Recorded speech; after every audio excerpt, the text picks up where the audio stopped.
कि छत भी वो कि कांग्रेस वाली नहीं होगी, पक्का घर होगा, घर में नल होगा, नल में जल होगा, बुलेट ट्रेन चलेगी, पैसेंजर ट्रेन खत्म। 400 रुपए के सिलेंडर पर सड़कों पर मुजरा करते थे ये लोग। क्या हुआ? जितने बलात्कारी हैं सारे बीजेपी वाले। काला धन वापस आएगा। आया तो है नहीं, 4 गुना स्विस बैंक में बढ़ गया। जो गाय के रखवाले बन रहे वही गाय के मीट का सबसे ज्यादा सप्लाई कर रहे। आज मोदी के मुंह से नहीं निकलेगा, कुछ बीजेपी वाले से नहीं निकला। एक स्मृति ईरानी, वो तो हिंदू भी नहीं है, पारसी है, हैं? एक गले में माला सी घेर के वो हिंदू धर्म की ठेकेदार बन जा। उसकी लौंडिया का गोवा में होटल पकड़ा गया, उसमें गाय का मीट सप्लाई हो। जब देश का मीडिया मर जाए, देश की आधी जनता मर जाती। नमस्कार everyone, welcome to unscripted talks with Mudit. दोस्तों, हमारी पॉडकास्ट सीरीज में ये वाला एपिसोड सबसे ज़्यादा स्पेशल होने वाला है। इस समय हमारे देश में फार्मर प्रोटेस्ट दोबारा चालू हो चुका है और उसके रिगार्डिंग कई सारे अफवाहें फैल दी हैं पूरे देश भर, क्योंकि कोई भी उसे सच तरीके से नहीं बताना चाह रहा। तो आज हमें मौका मिला नरेंद्र ताऊ जी के साथ एक पॉडकास्ट करने का, ताकि हम किसानों की सही बात आपके सामने रख सकें।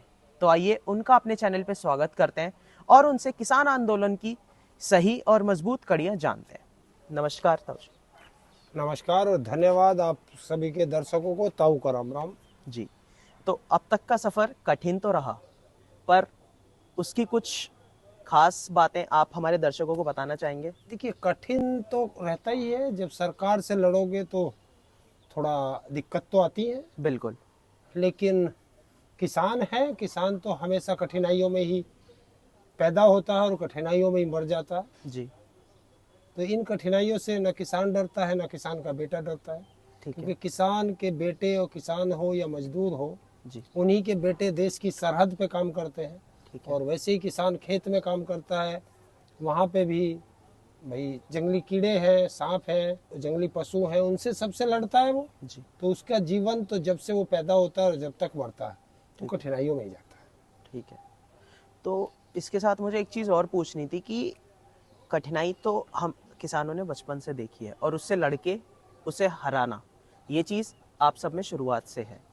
पर जो सरकार की तरफ से इस समय प्रोटेस्ट को बंद करने की तकनीकें चल दी हैं, जैसे कि उन्होंने बैरियर लगा दिया रोड से सीमेंटेड वाला, और भी एक दो चीज़ें जो उन्होंने कर रखी है, उससे तकलीफ तो बहुत होती होगी। देखिए, जब एक देश का प्रधानमंत्री जी। तानाशाह बनने की कोशिश करता है जी। तो उस तरीके से व्यवहार किया जाता है जैसा आज किसानों के साथ किया जा रहा। ठीक है। देश का किसान है और वो दिल्ली आ रहा है, देश के प्रधानमंत्री से मिलना चाहता है। जी। कि 26 महीने पहले इसी देश के प्रधानमंत्री ने लिखित में एक वादा किया था जी। कि एमएसपी पे गारंटी के कानून की हम कमेटी बनाएंगे, उसका सलूशन निकाल देंगे। ठीक है। और जो उस 13 महीने के आंदोलन के दौरान जो देश भर के किसानों पर लगभग 55,000 मुकदमे दर्ज हुए थे, अच्छा। कि वो वापस होंगे। ठीक है। और जो एक बिजली अमेंडमेंट बिल है वो हम नहीं लाएंगे। पराली का कानून था कि पराली जलाने पे किसानों पर एफआईआर दर्ज होती थी और जुर्माना लगता था, कि वो खत्म कर दिया जी। और जो किसान 750 किसान के करीब शहादत हुए थे, उनको कंपनसेशन मिलेगा। हाँ जी। और ये सब हमें लिखित में दिए थे। अच्छा। भारत सरकार के सचिव हैं संजय अग्रवाल जी। उनके सिग्नेचर से वो हमें लेटर मिला था। ठीक है।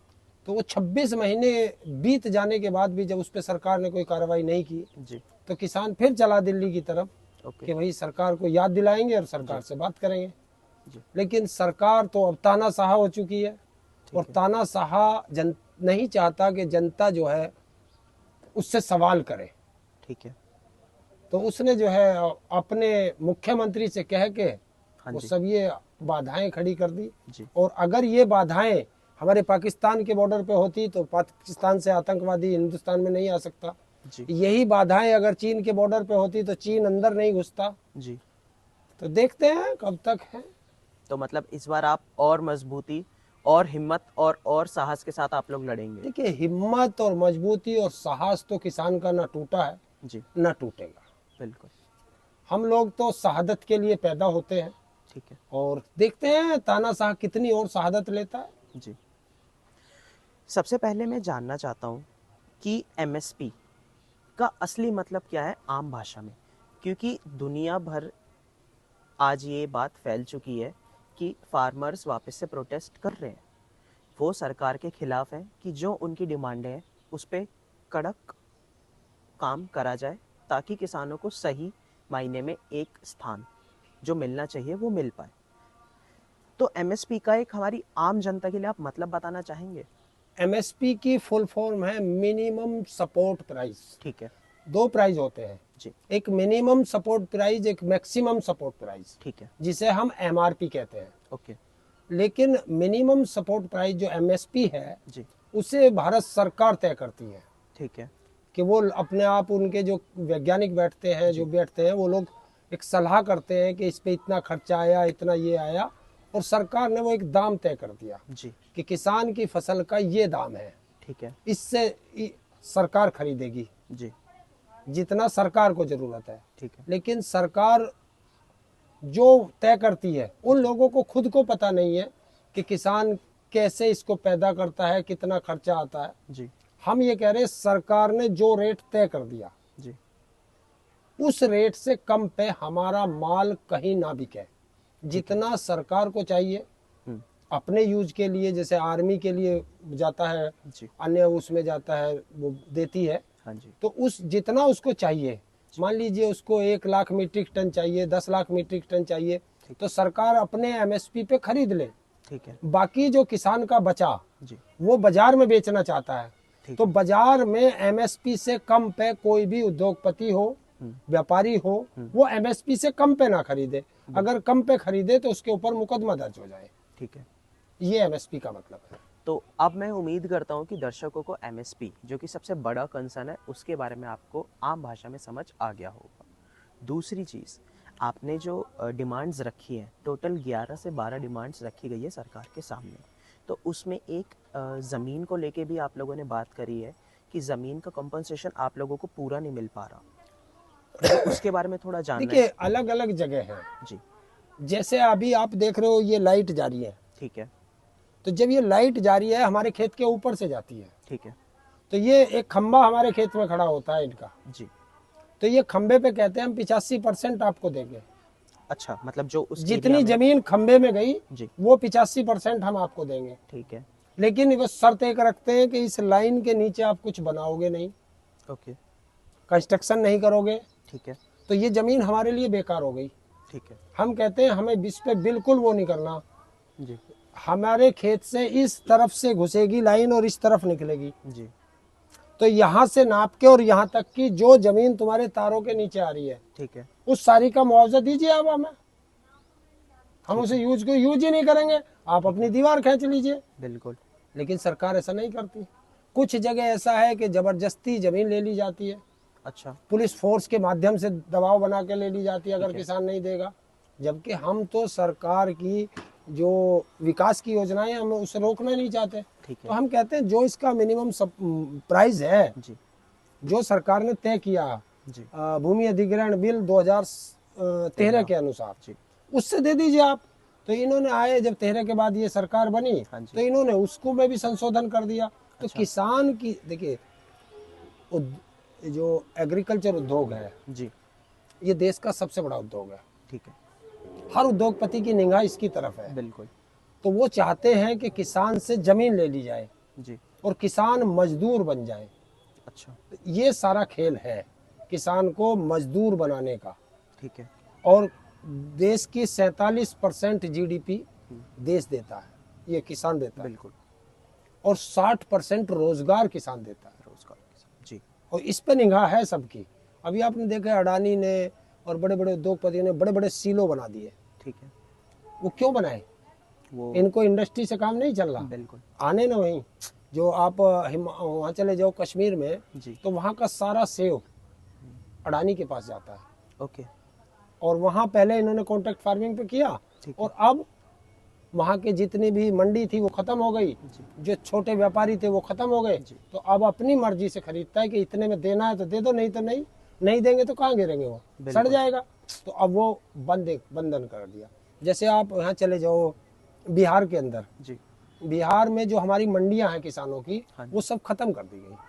बिल्कुल अच्छा। एक भी मंडी बिहार के अंदर नहीं है। फिर? अब बिहार में जो धान 800 रुपये 1000 रुपये 800 रुपये 1000 रुपये में बिक रहा किसान का, मक्का वो 1200 1100 रुपये में बिक रही है, जी गेहूं जो है वो 1200 1400 रुपये में बिक रहा है।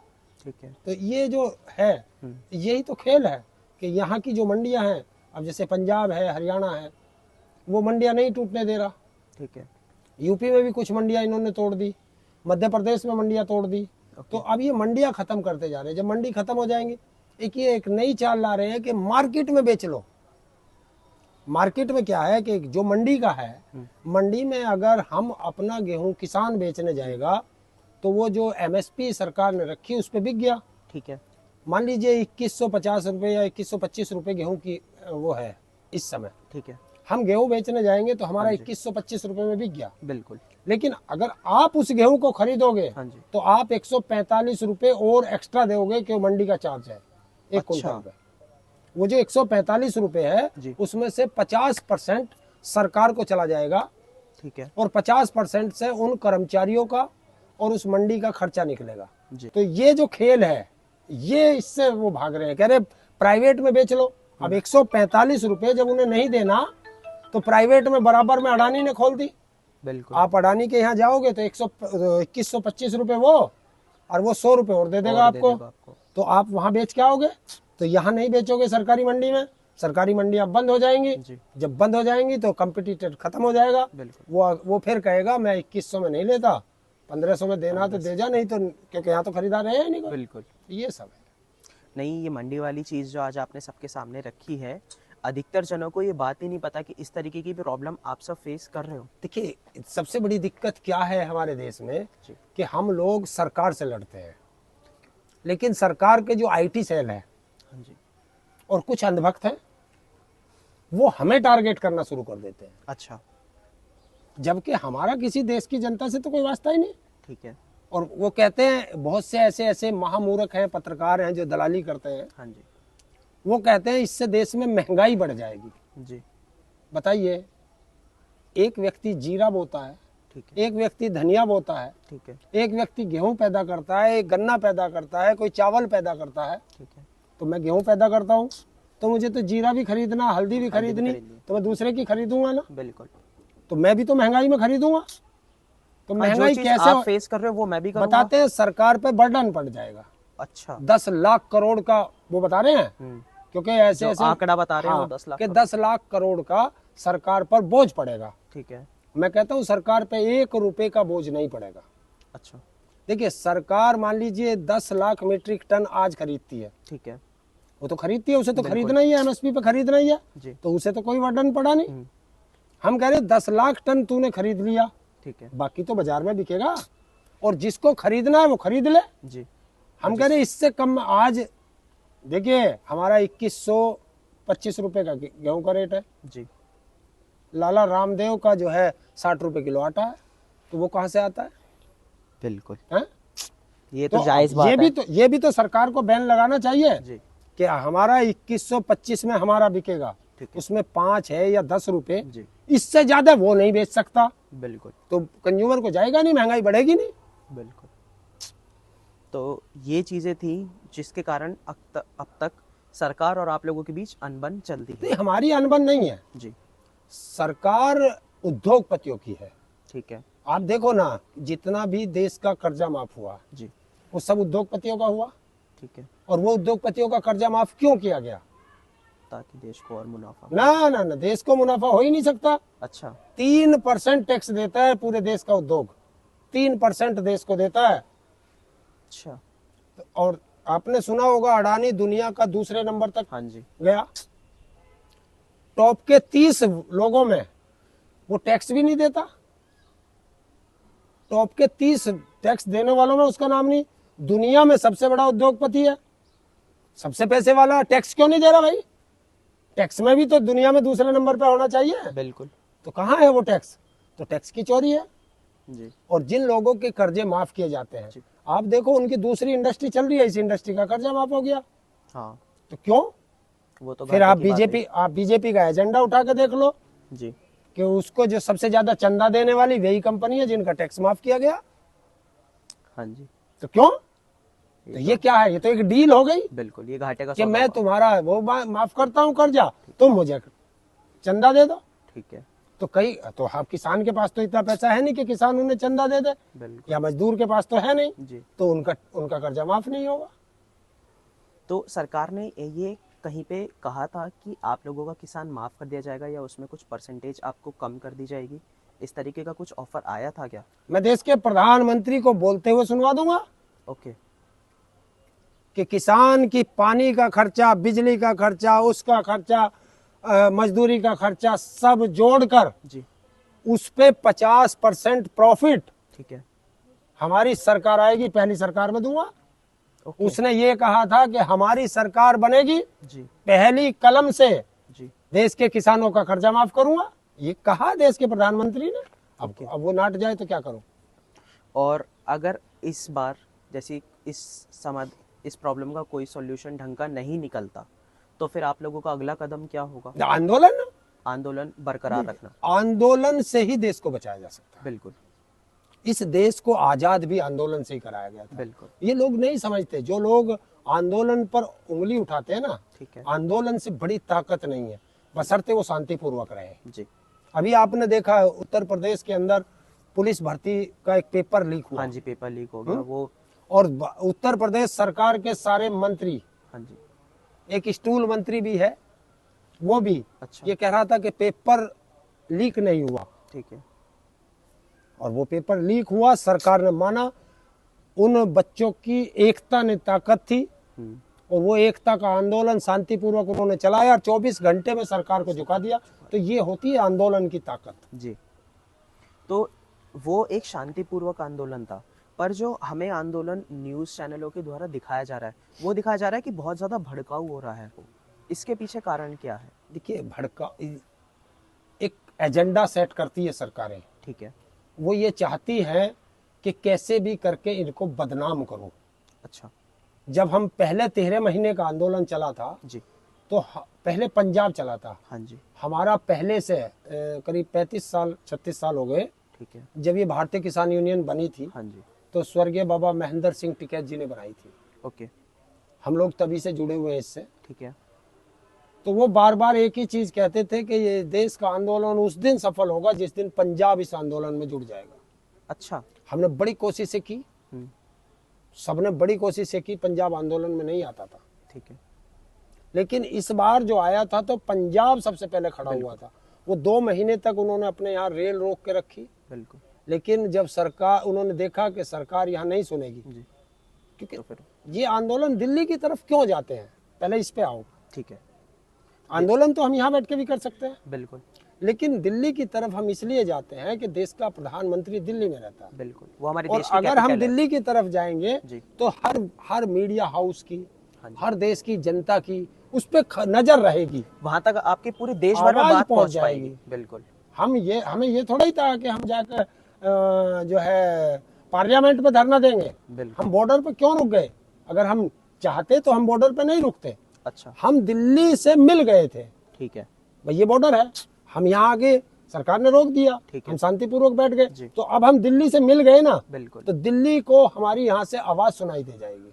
समझ अभी गया। आपने देखा कर्नाटक में जो है वे लोग वहाँ धरना कर रहे हैं, आप लोगों को भी नहीं पता होगा कि वहाँ किसान धरना कर रहे हैं। बिल्कुल, इस चीज तो का कहीं ये इसलिए दिल्ली की तरफ चलते हैं। ओके, और जब पिछली बार 2 महीने में पंजाब चला वहां से, जी, तो पंजाब उठ के चला था। ओके, तो सरकार ने देश के मीडिया से ये कहलवाना शुरू करा कि ये तो पंजाब के लोग हैं, सिर्फ पंजाब का आंदोलन है। फिर हरियाणा खड़ा हुआ उनके हाँ साथ, जी, बोले ये तो हरियाणा और पंजाब का आंदोलन है। फिर यूपी, फिर यूपी खड़ा हुआ, लोग ये तो हरियाणा, पंजाब और पश्चिम उत्तर प्रदेश के जाट हैं। फिर जाट पे आ गए, जाति पे आ गए। फिर इधर से राजस्थान आया, मध्य प्रदेश आया, और जब बॉर्डर चारों तरफ से घिर गई दिल्ली, तब इनको लगा कि हाँ ये किसान है। फिर क्या करते, 13 महीने तक, 12.5 महीने तक, आप उस आंदोलन में शामिल हुए थे? हाँ 12.5 महीने तक जी, ये देश का मीडिया हाँ जी, उन 3 काले कानून की अच्छाइयां बताता रहा बिल्कुल, देश को, कि इससे देश को ये फायदा होगा, ये फायदा होगा, ये फायदा होगा। जिस दिन देश के प्रधानमंत्री ने आकर देश की जनता से माफी मांगी किसानों से, और वो काले कानून वापस लिए, जी, अगले दिन ही वापस करने के फायदे बताने शुरू कर दिए। तो अब इस मीडिया का क्या करोगे आप? बिल्कुल। आप पढ़ के आए हो, हम तो नहीं है, हम तो अनपढ़ आदमी हैं, लेकिन आप लोग पढ़ के आए हो और मीडिया में पढ़ के आए हो कि मीडिया का काम क्या है? जी। मीडिया का काम है जनता की आवाज सरकार तक पहुंचाना, बिल्कुल, सत्ता से सवाल करना। जी। और जब मीडिया सत्ता से सवाल करना बंद कर दे, ठीक है, तो समझ लेना देश का चौथा पिलर गिर चुका है। और आज मीडिया की औकात नहीं जी। जो सत्ता से सवाल कर ले। 10 साल देश के प्रधानमंत्री को हो गए, ठीक है, आज तक एक प्रेस कॉन्फ्रेंस नहीं की। मतलब किसके साथ? मीडिया के। अच्छा, मीडिया के साथ जो फ्रंट कॉन्फ्रेंस होती है। जब हमारे, आप पिछले 67 साल का इतिहास उठा करके देखो, हमारे देश का प्रधानमंत्री जब भी किसी विदेशी दौरे पे जाता था जी, एक प्रेस कॉन्फ्रेंस यहाँ करके जाता था। उसके साथ हवाई जहाज में पत्रकार जाते थे, ठीक है, हवाई जहाज में पत्रकारों के सवालों का जवाब देते थे। जब वहाँ जिस मकसद से जिस देश में गए, जब वहाँ वो कार्य कर लिया, तब मीडिया से बात करते थे, उनसे बातें करते हुए आते थे और फिर अपने देश को आकर के बताते थे कि मैं विदेश में गया, इस काम से गया था। ये मीडिया के माध्यम से तो खबर मिलती थी आम जनता को। ठीक है। आज क्या है? आज हमारे देश का प्रधानमंत्री क्यों जा रहा है बार बार यहाँ दुबई? क्यों जा रहा है बार बार दुबई? क्योंकि अडानी का सारा व्यापार दुबई से चलता है। अडानी का भाई दुबई में रहता है। अच्छा। और वो पैसा मोदी का है, उस पैसे पे है। और जब जब तुम मोदी पे चोट करोगे या अडानी पे चोट करोगे तो मोदी बिल बिल आ जाएगा। जिस तरीके से एक राक्षस की जान एक तोते में थी और राक्षस को मार नहीं पा रहा था कोई, तो किसी ने बताया इसको नहीं मार पाओगे, इसकी जान उस तोते में है, उस तोते की गर्दन मरोड़ो तो ये राक्षस मर जाएगा। तो जैसे ही तोते की गर्दन मरोड़ी, राक्षस बिल बिलाने लगा। मोदी चुप रहता है, किसी पे बोलेगा नहीं। 750 किसानों की शहादत होगी, कह रहा है कि मेरे लिए मरे हैं। तेरे लिए नहीं मरे, तेरी वजह से मरे हैं। और जैसे ही अडानी का नाम संसद में आया, बिल बिला गया। तो मोदी की जान अडानी में है।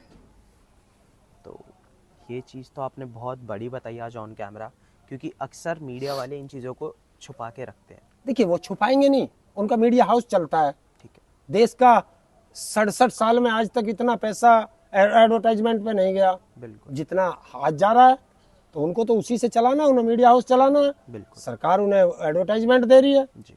और पहले जो ये जो मीडिया होता था, ये किसी उद्योगपतियों का नहीं होता था। अब सारे उद्योगपति के, अडानी के, अंबानी के, और है किसके चैनल, जो बच जाता है उसे खरीद लेते हैं। बिल्कुल। एक नहीं बिक रहा था एनडीटीवी, देखो किस तरीके से बिका। एक नहीं बिक रहा था बॉम्बे का एयरपोर्ट, जबरदस्ती ईडी गई उसके घर, छापा मार दिया। वो बोल रहा है इससे तो छापे से बचने के लिए ले भैया, तू भी इसे भी ले ले। तो कैसे एक ही देश की सारी संपत्ति एक ही उद्योगपति के घर कैसे जा रही है? क्या उससे बड़ा कोई बोली लगाने वाला नहीं है? लेकिन आज देश के अंदर ईडी, सीबीआई और इनकम टैक्स ये सरकार के लिए काम कर रहे हैं, ना कि देश के लिए काम कर रहे हैं। सरकार के लिए दलाली कर रहे हैं कि जो नेता नहीं बिकता उसको जेल भेज दो, जो नेता बिक जाता है ईडी उसे ले आती है। आज इस पॉडकास्ट के थ्रू, मैं पॉडकास्ट तो इसे नहीं कह पाऊँगा, एक इंटरव्यू भी आप इसे समझ सकते हैं, इससे आज बहुत सारी गहरी बातें ऑन कैमरा रिवील हुई हैं, जिस पे मैं अपना रिव्यू तो जायज़ नहीं कर सकता क्योंकि सुन के बुरा भी लगता है।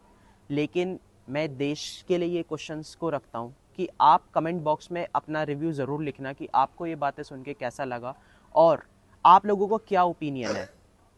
नहीं, मैं तो आपकी जनता से सवाल करता हूँ जी। अगर हिम्मत है, गालियां मत देना, गालियां दो मुझे, दो खूब दो, मेरे पे कोई फर्क नहीं पड़ता जी।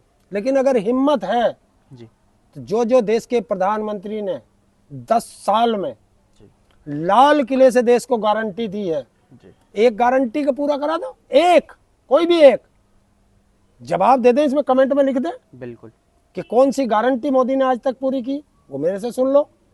मैं कसम खाता हूं, मैं सौगंध लेता हूं 2017 का वादा कर याद दे रहा हूँ, जो लाल किले से बोला था कि मैं कसम खाता हूं, मैं सौगंध लेता हूं कि किसान की आय 2022 में डबल कर दी जाएगी।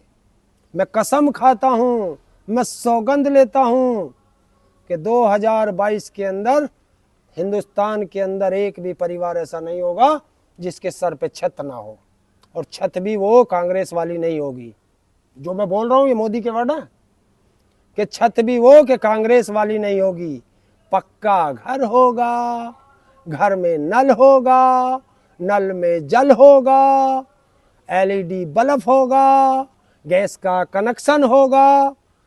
अब 2022 की जगह 2024 हो गए। मोदी जी अब बताते नहीं कि वो हिंदुस्तान में होगा या अमेरिका में होगा। जवाब दें। 2 करोड़ रोजगार हर साल दूंगा। बिल्कुल। हवाई चप्पल वाला हवाई जहाज में जाएगा, भारत की एयरलाइंस खत्म। बुलेट ट्रेन चलेगी, पैसेंजर ट्रेन खत्म है। कोई बहुत हुई महंगाई की मार। अब की बार 400 रुपए के सिलेंडर पर सड़कों पर मुजरा करते थे ये लोग। 1200 रुपए तक सिलेंडर चला गया, आज बोल नहीं रहे। 60 रुपए के पेट्रोल पर क्या हालत करते थे, आज क्या है। कहीं एक भी रुको। बहुत हुआ नारी पर अत्याचार। अब की बार सुना होगा, नारे लिखे मिलेंगे आपको। क्या हुआ, जितने बलात्कारी हैं सारे बीजेपी वाले हैं। आप अंकिता भंडारी पे देख लो, उत्तराखंड में आज तक उसका क्या हुआ, कुछ नहीं हुआ। हाथरस कांड ले लो, उन्नाव कांड ले लो, कितने गिनाऊं, एक बता दो। चिन्मयानंद का ले लो।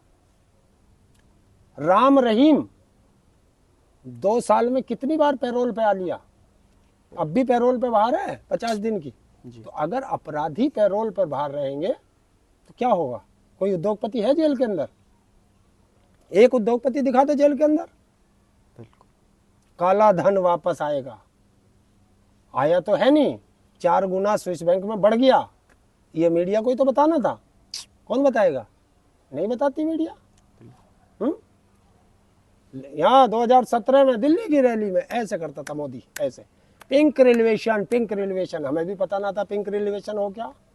हमने एक आप जैसे पढ़े लिखे से पूछा, भैया ये पिंक रिजर्वेशन क्या हो। बोला गाय के मीट को कहते हैं पिंक रिजर्वेशन। तो कहते थे पिंक रिजर्वेशन हो रहा। हमने भी पढ़ के देखा उसमें गूगल पे।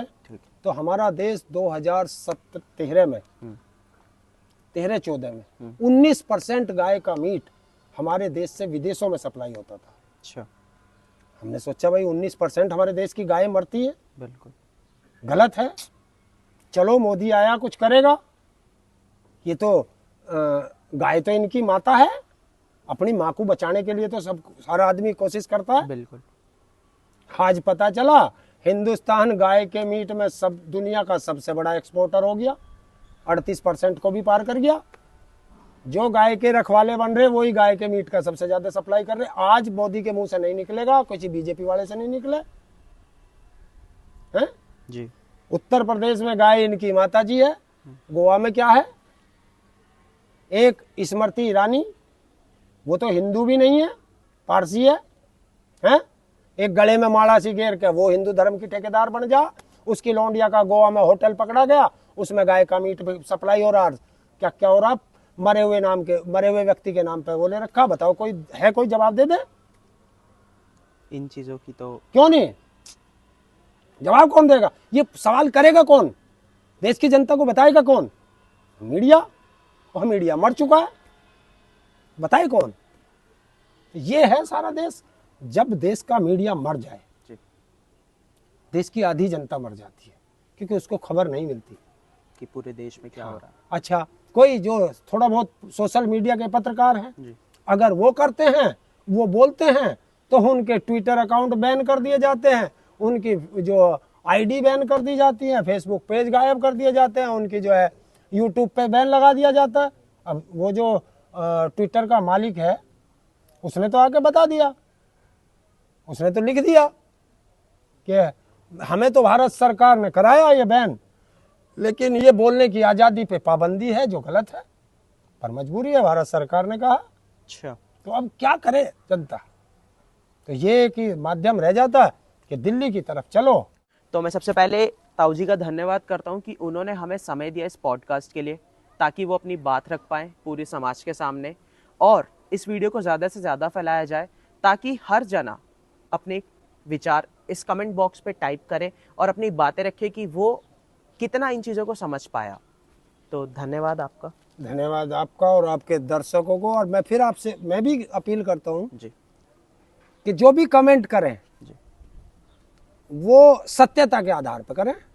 अगर सत्यता पे आधार पे आपने कमेंट करना शुरू कर दिया तो मैं समझूंगा जो मैंने समझाया वो आपकी समझ में आ गया।